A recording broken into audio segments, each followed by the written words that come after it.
በቅርብ ጊዜ ጀምሮ ማንኛውም ኮምፒውተር ወይም ላፕቶፕ ሲገዛ ግራፊክስ ካርድ ማየት የተለመደ ሆኖ መጥቷል። በነገራችን ላይ ግራፊክስ ካርድ የሌለው ኮምፒውተር የለም፣ ግን ሁለት አይነት ግራፊክስ ካርድ አለ።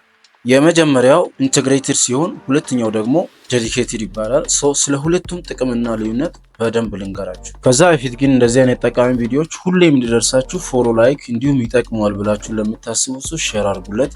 በመጨረሻም ጥያቄ የሆነባችሁ ነገር ካለ ኮመንት ላይ አሳውቁኝ፣ ቪዲዮ ሰራላችሁ። ኢንተግሬትድ ግራፊክስ ካርድ የሚባሉት ከማንኛውም ኮምፒውተር ጋር ቢልት-ኢን ተደርገው አንድ ላይ የሚመጡ ናቸው። ዊክ እና ለቤዚክ ታስክ ላይክ ብሮዚንግ፣ ዩቲዩብ እና ኦፊስ አፖችን ለመጠቀም ይሆናል። ዴዲኬትድ ግራፊክስ ካርድ ደግሞ ኮምፒውተር ላይ ሰፓሬትሊ ኢንስቶል የሚደረግ ነው። ስፔሻሊ ፎር ግራፊክስ ሪሌትድ ታስክስ ላይክ ጌሚንግ፣ ቪዲዮ ኤዲቲንግ እና 3D ስራዎችን ሃንድል ለማድረግ ዲዛይን የተደረገ።